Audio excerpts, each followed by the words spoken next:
and you get like a billion different Bernard Wilsons. No! He has been, ready? A member of the clergy, professional musician, mental health worker, Federal Reserve banking employee, general contractor, bartender, in the last 8 years, one of the favorite professors here at Arcadia. I don't think all that's true. Here's the thing. He will tell any story. And you're like, wow, that's incredible. And I swear, a couple of them are old movies. I swear! But he is one of our great, great professors. His work has shown up in Philadelphia Reflections, Stories from Delaware Valley to Schuylkill. He recently gave one of the best TED Talks. It's making his round on YouTube, so you should YouTube it, go home. It's very inspiring, emotional. You start crying. Little puppy tears in his eyes. And he's just one of the great all-time round of great guys. Ladies and gentlemen, please welcome to the stage Bernard Bernie Wilson.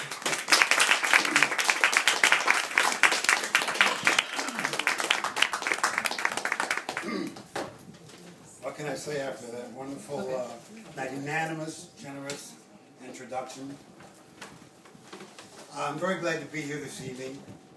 It is always a pleasure to be able to share what has been given to me, whether it is through the written media, whether it is through the experience in life. I think that one of the most astounding things that has happened to me over the years is that there have been more opportunities for me to share my work and my writing, and not just in the classroom with students who I make read my stuff because they have to, they can read. This reading that I wanted to do this evening is based around a very central idea, identity. We are all so driven by identity. I cannot remember a time in my life when more people have been clamoring to find out who they are. As I said, every day I work with young people, and a lot of their goal and their angst is around, how do I know who I am? Where do I fit in? Am I that ethnic, cultural member, or am I something different? Of course, the older you get, you learn, in fact, that identity is something that's created. It's created more on the fly. There are the organic aspects of it, but then a lot of what you are is what you make of yourself, what you make of the life that is given to you. This story deals with identity. It also deals with love, and it deals with family. And I hope that you can find a way to relate your own identity in the search of this individual to your own life. This piece is called A Mother's Love. Most of his people believe the power of starlight to be legendary. It, they felt, could reveal substance in the shadow and shadow in the substance if a man would but lift his head and wonder. Or perhaps the moon was the active agent, its phases influencing the affairs of humans. The night before this event, it had been full. All that was certain is that she had badgered him for 3 years, many cycles of sun, moon, stars, to say yes. The fateful phone call came early one Sunday morning, long before he would normally have awakened, hours before he'd had a chance to eat something. So without being fortified, and with no chance to build his resolve or to revisit his anger, and as if to put an end to her well-intentioned badgering, "Okay," he said, to the voice in his ear. Janie had told him time and again, "Dad wants to meet you again. He said there's so much the two of you need to talk about. This would be a really great time to go and talk to him. I know he'll be home this morning, and you can meet my mother at the same time. He's really anxious to get to know you." Each time she presented her logic and her pleas in various permutations, he reminded himself, this man, my father, your father, through different mothers, is someone I've never had a conversation with as an adult, and I'm 35. And while this man might be someone with whom I share DNA, nothing else, as far as I know, ties me and Roy together. He might want to meet me, but why the hell would I want to meet him? The only time in his memory that Roy was more than a lump in his throat, or a name whispered by the grown-ups when he was playing underfoot, or the answer to other children when they asked him, "Who's your daddy?" was around Halloween when he had turned 8. He'd come home from school and found his mother talking quietly at the kitchen table with a man he did not know. As he walked into the room, even without knowing, there was something disquieting to him about the man's presence. Partially because in all his years, he had never seen a man in his house that was not a family member, someone from the church, or a visitor from the small town in South Carolina where his family was from. The other reason was because he had never seen his mother hold herself in the starched and tentative way as she did now in this man's presence. "Edwin, do you know who this is?" she asked, extending her hand to draw him to her. Before he could answer and found himself on her knee, he caught the tail end of a fleeting, uncomfortable look passing across her smooth brown face. "Well, this is your father, Roy. Can you say hi?" He was at once confused, scared, and excited. He extended his hand and looked searchingly into the man's face. He had asked her many times about his father and had not gotten much by way of information. Mostly, he had contented himself with, "when you're older." There were questions in his heart, but at that moment, no words could form on his lips. The experience was almost like looking into a mirror, except the reflection was older, had facial hair, and a mysterious small, faint scar across his left cheek. "How you doing, Edwin? You remember me?" The speaker forced a chuckle. "Well, your mother's right. I'm your father, and I'm pleased to meet you. Spitting image of me if I do say so myself." The man stuck out his hand, and the boy received it, and was swallowed in the size, strength, and mystery that it contained. He was of the same brown complexion as the boy and his mother, a tall, slimly built man, very neatly dressed. They shared the same small ears close to the head. "Come over here and talk to me. I know I haven't been around much, but that don't change the fact, and the fact is that I'm your father." It wasn't that his voice was loud. It was just so unfamiliar in this space that it had suddenly gotten smaller than it had been when he left for school that morning. It was as if the voice was trying on the room and everything in it for size. "Yes, sir. And just because you don't see me don't mean I ain't thinking about you, does it?" "No, sir." "Okay, now tell me what you're learning in school. I understand from your mother you were a very smart young man, almost as smart as I was when I was your age." He forced another laugh and lifted the boy onto his knee. This personal conversation didn't last very long, but the thing that most stuck in his mind was his absent father's first promise as he was preparing to leave for who knows where this time. "What you going to be for Halloween?" "Popeye, eh? I'm going to bring you that costume so you can wear it at the school for the parade. I'm going to go over to Woolworths and get that for you first thing in the morning and drop it off on my way to work." The man shook his head up and down as he spoke. The boy's face lit up at so clear an affirmation of his good fortune. He looked from the face of a man he had dreamed of but did not know, and saw how hard the man was trying to be comforting and convincing, over to his mother's face that wore an indiscernible expression. Conversations over, the man said his goodbyes and alone walked down the 2 flights of stairs and out into what had just turned into a remarkable late fall afternoon in Philadelphia. The boy ran to the window, threw it open, and leaned out to see in which direction he might go, all the while beginning to have visions in his head to explain not just his visit, but what might have gone on in its past. Now, he had many more questions to ask his mother. Mixed into this confusion was now a seed of hope that something he was so aware was missing in his life might wondrously be restored. He felt his mother's hand tentatively touch his shoulder. He turned around, wanting badly to share the joy and excitement that he was feeling. That same lockdown expression he had seen earlier had returned and now matched his enthusiasm. Her voice eerily quiet. "Edwin, I don't mean any harm, and I know you were excited about what Roy said and all, but I have to tell you, sweetheart, your father isn't going to bring you a costume. He means well, but you can't depend on him. Get your sweater and you and I will go over and buy your costume now that I know which one you want. All we have is each other, and you know you can depend on me like I depend on you to be a good boy and do the right thing. Go on, honey, get our coats." His face flashed warm as toast fresh from a toaster. He did not move, seemingly in fear that if he did, it would make what she was saying true, and he couldn't bear to think that something so new could be gone before he had a chance to know that it was really there. He felt a stinging in his eyes, and while raising his hands to them, realized that his mouth was open and tears were streaming into it. "But he said, you heard him, he said he's coming back tomorrow and bring me the Popeye costume.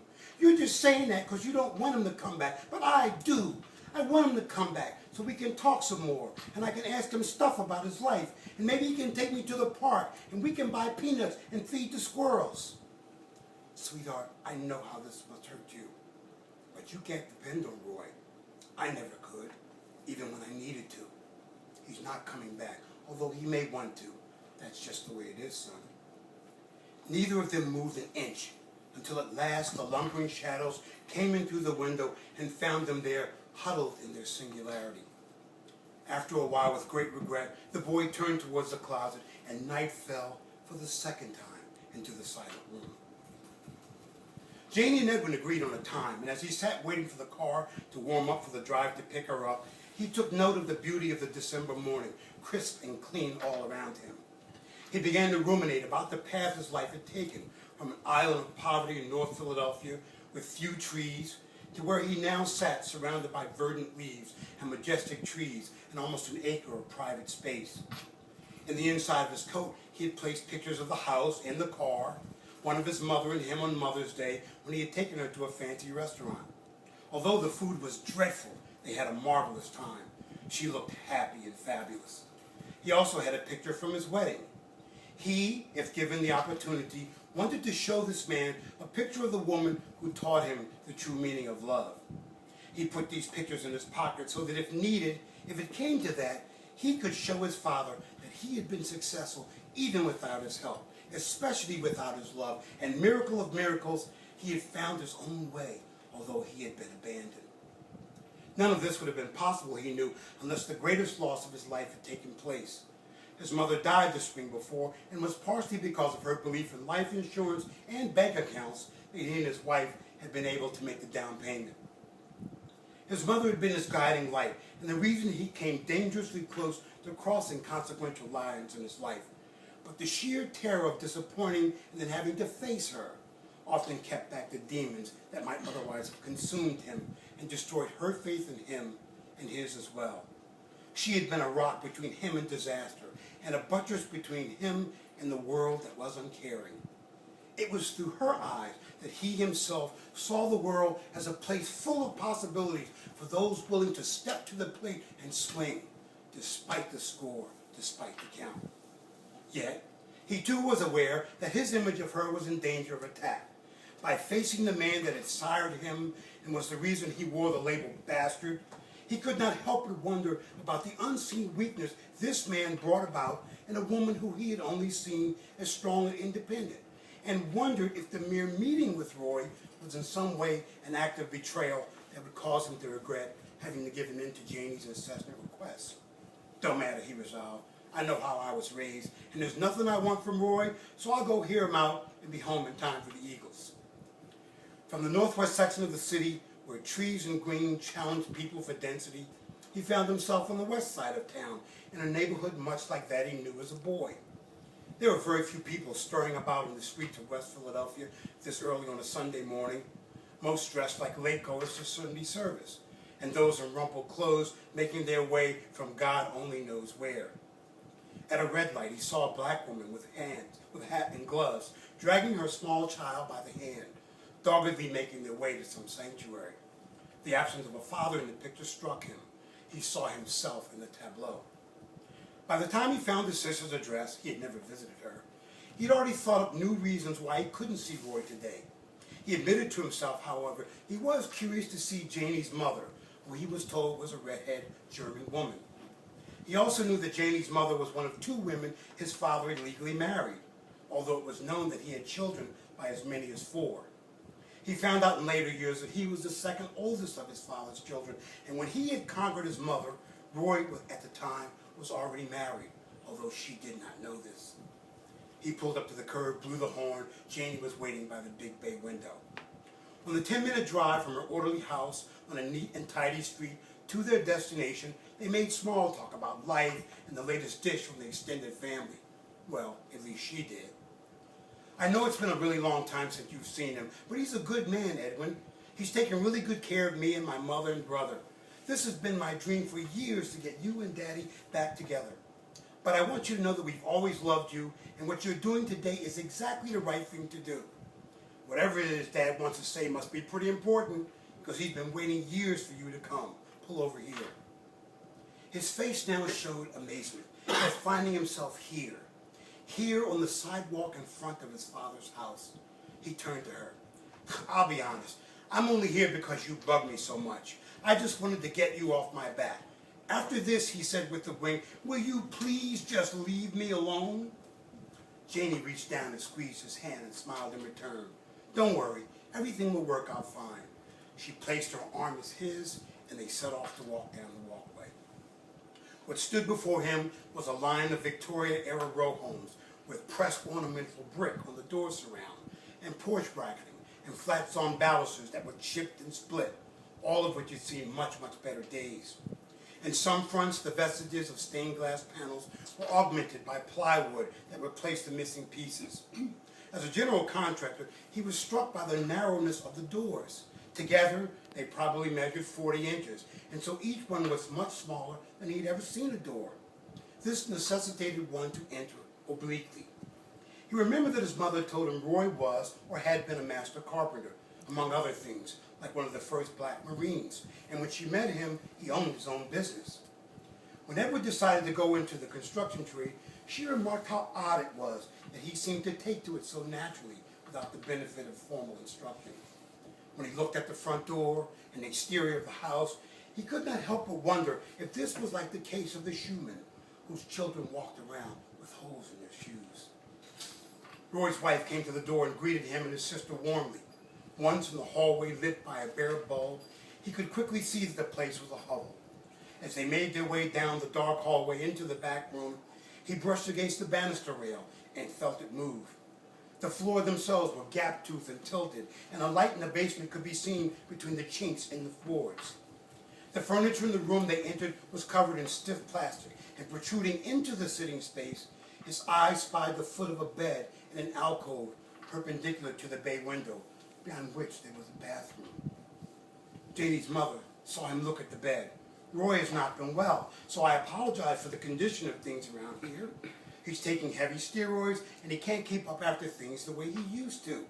We've closed off the upper floor except for the room that I sleep in. Please have a seat. Roy will be out soon. Edwin gingerly slid down into the chair and tried his best not to look around, but there was no place for his eyes to rest without scrutiny, so he closed them. If this is what he has to show for his life, I'm glad that I wasn't a part of it. This is what Janie's been bugging me to come and see since she contacted me 3 years ago. This is crazy. I can't wait to get this over with. The unmistakable sound of a toilet flushing forced him to fully open his eyes. There, coming out of the bathroom, was Roy. Although Edwin had not seen him for many years, still his face showed surprise when Roy hobbled into the room, panting and moving laboriously around to the edge of the bed, where he sat, winded, and collected himself.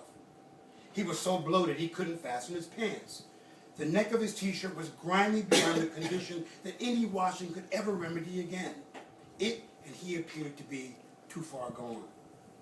The young man looked into the face of his father and scrunched his own, as if trying to conjure up the image when Roy had sat peerlessly at his mother's kitchen table.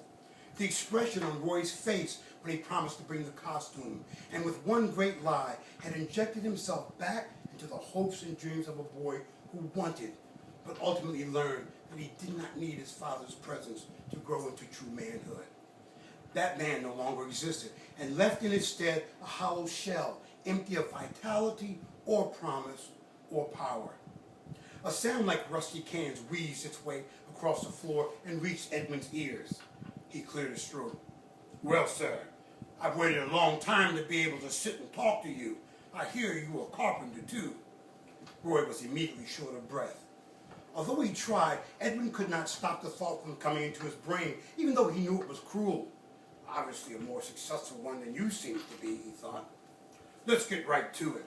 What I wanted to talk to you today about is paternity. What? Where's this going? He hasn't asked me how I spent the last 27 years of my life, or how we survived after he refused to pay child support, or who taught me how to ride a bike. Paternity? Where the hell is this going? Over the years, some people have ascribed to me certain responsibilities which are not mine. He paused and reached and took a glass of water from the table. Oh no, he's not. Is he really going there? I'm glad you came to see me so I could tell you face to face. A coughing fit ensued, causing his wife to leave the arm of the couch and sit behind him on the bed. Quietly, she took the glass from his hand and held his in hers. Janie moved to the edge of her chair, as if in anticipation of an injection of something unexpected and unwanted into the grimy living room. What I mean to say is that I have serious doubts about whether or not I'm your father. Now, before you say anything, I want you to know that there was a man in your mother's neighborhood, I think his name was Edwin, and you are named after him. I believe he is your actual father, not me. At this point, Edwin was on his feet. He found himself momentarily capable of stopping the avalanche of words streaming into his brain from coming out of his mouth, and he wished that this broken old man before him could have done the same thing. He bit hard his lip. To himself, he thought, are you kidding me? This is what he got me over here for?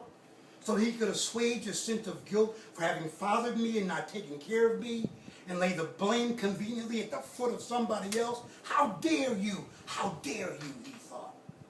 Janie's face had lost much of the peaches and cream complexion that she had inherited from her mother and now shone back flatly and pale. I know this might be hard to hear, he said, again to the room, as if doing so it could make the lie become a truth. I'm convinced that I'm not your father. Inside himself, Edwin's words formed but were not delivered. Let me tell you something, mister. Your sisters and your mother have embraced me all these years as your son. I remember what you told me when I was 8 years old, sitting right in my mother's kitchen. Facts are facts, you said, and the fact is I'm your father, or words to that effect. I don't want anything from you, and you clearly have nothing to give even if I did. Why are you doing this? Edwin was now trembling with rage and indignation at the very idea that he had been drawn into this situation to play the role of pawn. But he waited for the moment to strike back. Roy was wheezing more heavily now, and his wife, sensing something was amiss, began to pat her husband's hand in hers and repeatedly call his name. Roy made a move as if to stand and push the point home when suddenly, as if struck by a bolt of electricity, he rose into the gloomy air and fell hard to the grimy floor. At this moment there was wildness in the room that cannot be described. Panic could only be related by association, so great was the sense of confusion and bewilderment that registered on the faces of his wife and daughter. Edwin simply stood there looking down on Roy's prone figure. He was breathing heavily like Edwin had seen injured animals do. Janie, call the fire squad. They'll get here quicker than the ambulance, his wife all but screamed. When there was no corresponding motion, both Edwin and Roy's wife looked to discover Janie standing in the corner behind her chair with her hands clasped over her mouth in terror. Her face seemed bloodless.